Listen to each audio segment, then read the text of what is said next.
ठीक है मैडम, आ गया हुआ है। ठीक है, कोई बात नहीं। तो जैसे मैंने कहा कि कौन है मेरे असिस्टेंट, सोनू जी और दिलीप जी।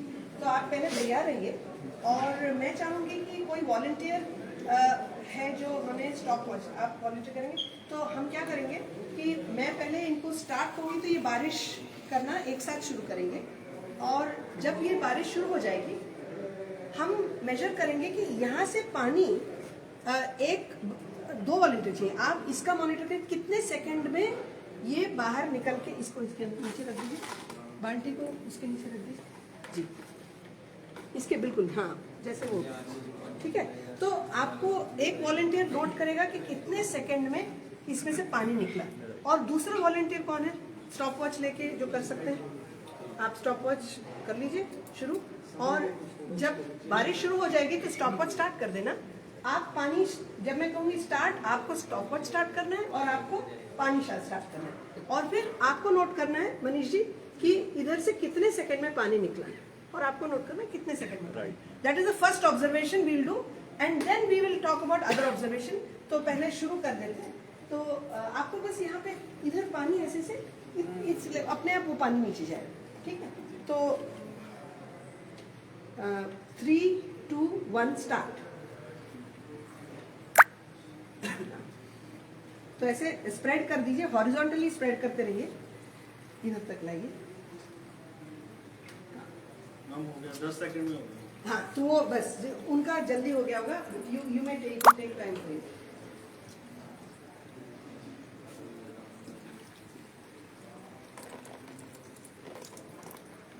आपको पूरा वेट कवर करना है, आप भी, हाँ बस यहाँ तक, ठीक है।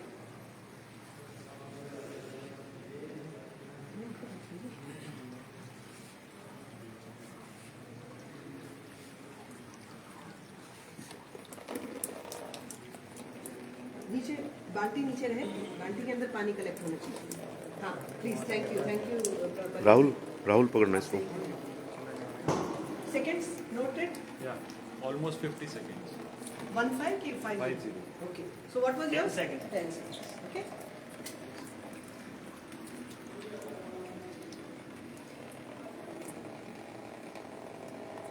ये खाली होने तक इसमें करीब 4 लीटर पानी है। तो हम नेक्स्ट ऑब्जर्वेशन क्या करेंगे कि कितना पानी सरफेस के आके बह के चला गया इस गांव से, और उसमें कितना पानी चला गया उसको कंपेयर करेंगे कि जब आप पानी को रोकने का कोई प्रयास ही नहीं किया पूरे कैचमेंट में, तो पानी कितना सारा बह गया। और यहाँ पे क्या क्या प्रयास हुए मैं आपको बताऊंगी। तो अभी while it is doing we can note. तो देखिए ये जो ऊपर का कैचमेंट है ना, इधर इन्होंने छोटे छोटे ट्रेंचेस बनाए कि ऊपर का भी पानी रुक के फिर आगे बढ़े, ठीक है। क्योंकि ये तो दौड़ जाता पानी, नहीं तो हर जगह जहाँ जहाँ नाले बन जाते हैं, और ये भी ट्रेंचेस है, यहाँ भी रुकता है पानी, फिर ओवरफ्लो होके फिर जब नालों में जाता है तो नालों को भी हमने बना के रखा है कि वहां भी रुक रुक के पानी जाए और फिर जाके। तो जब भी हम पानी को रोकने का इंतजाम करते हैं तो पानी को हम चांस दे रहे हैं, समय दे रहे हैं कि वो भूजल भूगर्भ में सीप हो जाए, उसमें चला जाए। जब हम नहीं करते तो भूजल में जाने का चांस ही नहीं दे रहे। तो ये सिंपल चीज जो है आप हर गांव में हर जगह पे, चाहे ये देखिए फ्लैट है, बहुत कोई हिली कैचमेंट नहीं बनवाया हमने जानबूझ के ऐसा मॉडल बनाया क्योंकि हमें अक्सर हरियाणा में कहा जाता है, महाराष्ट्र में काफी उतार चढ़ाव होते हैं, वहां होता है, पर ये हमने फ्लैट बनाया। फ्लैट में भी जेंटल स्लोप तो होता ही है ना, पानी बहता ही है ना। तो पानी जब बहता है तो उसको आप ऊपर से लेकर वहां से रोकने की व्यवस्था करना शुरू करते हैं। और of course ponds do a good job, इसीलिए हम पॉन्ड्स की यहाँ पे क्यों प्रथा है, क्योंकि पॉन्ड्स आके पानी को रोक लेते हैं, और रोक के उसकी वजह से पानी gets a chance to go under the ground. और जितना आप पानी को अंडरग्राउंड जाने, अच्छा ये तो हुआ बाय मेकिंग वाटरशेड स्ट्रक्चर्स। जितने पेड़ और पौधे और वनस्पति लगेगी उतना ज्यादा चांस मिलेगा पानी को। तो इसीलिए जब भी हम पॉन्ड भी बनाए तो हम बताते हैं कि उसमें आपको पेड़ भी लगाने हैं, है ना। तो ये इतना सिंपल लेकिन सिग्निफिकेंट बात है, और because it is so simple, इसमें कोई बहुत बड़ा बैंड बाजा नहीं बजता है, इसलिए हम उसको छोड़ देते हैं। पर ये बात अगर इसी को केवल करते रहे ना तो हमारे विद इन अ ईयर और ये महाराष्ट्र में ये एक्सपेरिमेंट हो चुका है। एक बार में उन्होंने सारे गांव के जो भी स्ट्रक्चर्स बनाने हैं बना दिए। With in 45 days before the monsoon they built, पूरा मिलजुल के बना दिया उन्होंने। और with in next year water is coming back and sustaining. फिर उसके बाद दूसरा काम जरूर करना है जो उन्होंने एक बार नहीं किया और गलती से सीखा, कि वाटर का बजट बनाना। क्योंकि ये तो हो गया, आपने पानी को रिसीव करने का आपने प्रोविजन कर दिया, पानी को रिसीव कर लिया, पानी के बैंक में पानी जमा कर लिया, लेकिन अगर खर्च आपने ध्यान से नहीं किया कि भाई कौन सी खेती कितना पानी लेगी, इसलिए हमारे गांव में कितना पानी जमा हुआ है, उसके हिसाब से क्या बैलेंस है, क्या बजट है इस गांव का, ये दो बातें, वाटर बजट और ये वाटरशेड साइंस, केवल इन दो बातों से पूरा गांव can be engaged. You can take this model in a gaon just to get people to, sit around it, discuss, talk about it. तो उससे क्या होगा कि ये जो एजुकेशन है ना, ये बिहेवियर में बदलेगा। क्योंकि ये जी जो आप महाराष्ट्र की बात कर रहे हैं, जी वेदर जो फॉर्मेशन रहती है वो बहुत कम होती है। बिल्कुल 2 मीटर, 2.5 मीटर, 3 मीटर रहती है। बिल्कुल। तो वहाँ पे आपको रिजल्ट जो है ना इमीडिएटली नजर आते हैं जी वाटर लेवल। जी।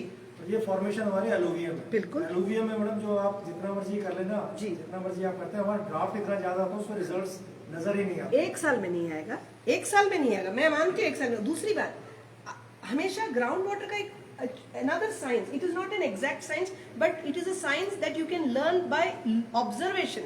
अगर आपके गांव में पुराने शैलो वेल्स, ओपन वेल्स बोलते हैं ना, पुराने अगर कुएं रहे हैं, वो प्रमाण है कि वहां पे ग्राउंड वाटर सीप होता है, इसीलिए कुएं थे और कुओं से ही पानी, ओपन वेल से ही पानी, जो रिचार्जेबल जो ग्राउंड वाटर होता है ना, जो शैलो एक्विफर का ग्राउंड वाटर होता है, वही वर्षा के पानी से रिचार्ज होता रहता है।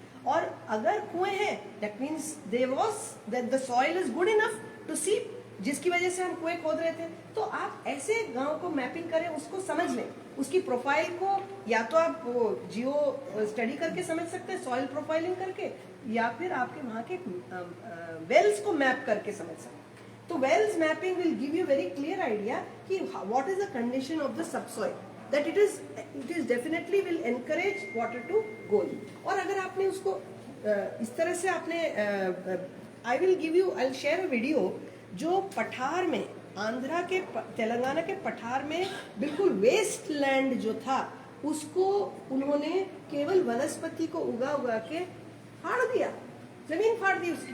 That is one way, but of course that's a पठार। अब जैसे एल्यूमिनियम सॉइल के भी, उसका भी सीपेज का अपना तरीका है, it is flow but it is not seep at all.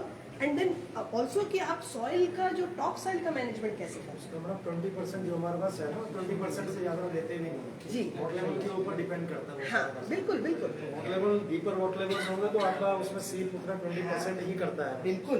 तो आपको ये मतलब अपने एग्जिस्टिंग वेल से एक मैपिंग कर सकते हैं, कहाँ कहाँ किस तरह का स्ट्रक्चर बन सकता है। क्योंकि महाराष्ट्र स्टेट ने ये भी किया है कि हर विलेज के मैप करके उसकी सबसॉइल के हिसाब से उनको आइडिया दे दिया कि आपको ये स्ट्रक्चर्स यहाँ बनाने हैं। तो even that can help the village people कि भाई आपके, क्योंकि आप लोगों को सब जो साइंटिस्ट हैं आपके डिपार्टमेंट के, उनको पता है कि इस विलेज में इस तरह का सबसॉइल है, तो आप उसके हिसाब से ग्राउंड वाटर एक्सपर्ट के सलाह से मैप कर सकते हैं कि यहाँ ये स्ट्रक्चर्स बनने चाहिए। लेकिन हमने अभी, मुझे लगता है कि हम वाटरशेड साइंस को थोड़ा और जोर दें, उसको जो सिंपल बातें हैं उसको हम जोर देने से, नॉट ओनली दिस, ये तो एक बात है, चाहे वो फार्मिंग प्रैक्टिसेस से भी तो आपको जल और जमीन का रिश्ता पता चलता है ना, कि how you are destroying the relationship. अगर आप केमिकल फार्मिंग करते हैं तो कैसे सॉइल का स्ट्रक्चर बदल जाता है और उसकी वजह से पानी सस्टेन नहीं हो रहा है। तो क्यों आपको सॉइल बदलना है और क्यों आपको नेचुरल फार्मिंग की तरफ जाना है? पानी के लिए, not only because of getting rid of chemicals but also because that is what is going to help your water to be sustainable. और उसी तरह वेजिटेशन आपके फार्म में कितना करना है, extra vegetation apart from crops, जिससे और पानी रिटेन हो। मैम इसमें क्वेश्चन है कि इस प्लान को करने में जी, आपका टाइम ड्यूरेशन, डॉक्यूमेंटेशन में, मीटिंग में, एग्जीक्यूशन में किस टाइम फ्रेम में आपने इसको बांधा, वो भी थोड़ा ठीक है। डिटेल में। तो ये जो प्रोग्राम मैं बता रही हूँ महाराष्ट्र में, जो एक एग्जाम्पल है, वो एक एनजीओ ने फैसिलिटेट किया with involving government as a stakeholder from outside. तो सो दैट दे उन्होंने कम्युनिटी की कैपेसिटी बना दी इसको समझा के, और उनको एक तरह का कंपटीशन रख दिया कि भाई गांव में हम कंपटीशन करते हैं 45 दिन में कौन कितने ज्यादा स्ट्रक्चर्स बनाते हैं। तो उससे एक स्पिरिट आ गई, तो उन्होंने ट्रेन कर दिया, सब वीडियोस बना दी कि देखो ये स्ट्रक्चर बनाना है तो ऐसे ऐसे नापना है, ऐसे ऐसे करना है। They did not give them any money, लेकिन 45 डेज का समय दिया। 45 का तो आपने उनको समय दिया। प्री ट्रेनिंग में कितना टाइम लगा? हाँ, प्री तो उन्होंने 2 महीने पहले ट्रेनिंग शुरू, 2 महीने पहले उनको ट्रेनिंग शुरू करी, स्टेप बाय स्टेप आप गाइड करते बिल्कुल, और उनको गाइड करके उन्होंने तैयार कर दिया। 4 दिन की रेजिडेंशियल ट्रेनिंग दी, हर गांव से 5 मेंबर्स, और उन्होंने भेज दिया अब आप जाके गांव वालों को सिखाइए। गांव वाले जब गांव वालों को सिखाते हैं ना तो उसका इम्पैक्ट अलग होता है। इट मींस कि कंटिन्यूअसली एफर्ट्स रहा टिल एंड तक। Yes, planned effort. हाँ, प्लान्ड एफर्ट। और आप प्लान कर सकते हैं कि भाई किस तरह का मतलब कौन से हरियाणा के इश्यूज क्या है। आपके गांव के इश्यूज अगर सैलिनिटी है तो आप सैलिनिटी के विज्ञान को सरल तरीके से समझाएं। मैं ये नहीं कह रही केवल वाटरशेड का साइंस, वाटरशेड का साइंस तो बहुत कॉमन मतलब बेसिक है, लेकिन उसके अलावा कॉन्टेक्स्ट बेस्ड आपके गांव में सैलिनिटी की प्रॉब्लम हो सकती है, किसी गांव में मतलब वाटर लॉगिंग की प्रॉब्लम है, उस वाटर लॉगिंग क्यों हुई उसको आप विज्ञान को सरल तरीके से एक मॉडल के रूप में, एक मतलब चित्र कुछ भी ऐसे सिंपल तरीके से समझा के फिर उसका सॉल्यूशन का भी साइंस बताएं कि इसको कैसे सॉल्व, क्यों ऐसे सॉल्व होना चाहिए। तो इस तरह से क्या होगा कि लोग एंड हमको जब मैंने जिस एनजीओ ने महाराष्ट्र का जो बहुत अच्छा काम किया उनकी जो टीम है जो कैपेसिटी बिल्डिंग आईईसी एक्सपर्ट जिन्होंने ये डिजाइन किया किस तरह का एजुकेशन करना है, तो मैंने उनसे पूछा कि what was their thinking behind, कैसे what can we learn from them. तो उन्होंने एक बहुत अच्छी बात कही और बहुत ही फंडामेंटल बात जो मुझे बहुत ये इंस्पायर किया कि उन्होंने कहा कि देखिए कम्युनिटी का बिहेवियर चेंज करने का एक फंडामेंटल प्रिंसिपल ये है कि we have to believe community can change. और हम सबको पता है, हमारे अंदर एक तरह का डाउट है कि ये लोग तो नहीं बदलेंगे, बिल्कुल। और उन्होंने कहा ये उसका सक्सेस डिपेंड करता है हम कितना उनको बिलीव करते हैं कि they can change because they are humans just like we don't change unless we are convinced with data, with science, with inspiration. किसी को देख के इंस्पायर होते हैं, किसी चीज को पढ़ के इंस्पायर होते हैं, किसी हमारे डेटा मिला तो हम उसको देख के एक एक्शन। तो same they are just like us. तो unless you start believing that they can change and on that faith you start creating and sharing science of the program, of the context, उनके problems की science, उसके solution की science को सरल तरीके से उनको समझाने का प्रयास करें। पहले खुद समझ लें, उसके लिए हमें खुद समझ, चाहे आप आईसी एक्सपर्ट हो, चाहे आप हाइड्रोलॉजी एक्सपर्ट, कोई भी एक्सपर्ट हो, अटल भूजल योजना में हम सबको हर गांव के प्रॉब्लम्स की और सॉल्यूशन के विज्ञान को वो एक्सपर्ट आपको समझा देंगे। आपके पास सब तरह के एक्सपर्ट अटल भूजल योजना ने दे दिए, नियुक्त कर दिए। आप जाके सॉइल एक्सपर्ट के साथ बैठ के बात कीजिए कि मुझे इस गांव के सॉइल का बताइए क्या है, कि मैं क्या जाके गांव वालों को बताऊं, वो आपको समझाएंगे। अब आप उसको सरल, अब सॉइल एक्सपर्ट का काम है कि थोड़ा सा सिंपल लैंग्वेज में, क्योंकि someone who is not an expert how they can understand, so you explain them और आप जाके गांव वालों को बताइए। तो ये बहुत जरूरी है बिहेवियर चेंज के, और ये हमारा एक तरीका था बताने के लिए कि हाँ अब देखना है कि उसमें पानी जो इकट्ठा हुआ है, इफ यू कंपेयर, बहुत बड़ी बाल्टी है, हाँ तो नहीं, हाँ नहीं, इसमें चला गया क्या? क्योंकि इसका हमने ये ड्रेनेज ठीक नहीं किया। बट नॉर्मली क्या होता है कि ये इसमें पानी, इसको हम ठीक करेंगे, अभी फर्स्ट टाइम यूज हुआ है तो इसको, इसमें ज्यादा पानी इकट्ठा होगा, आई मीन उसमें ज्यादा होगा।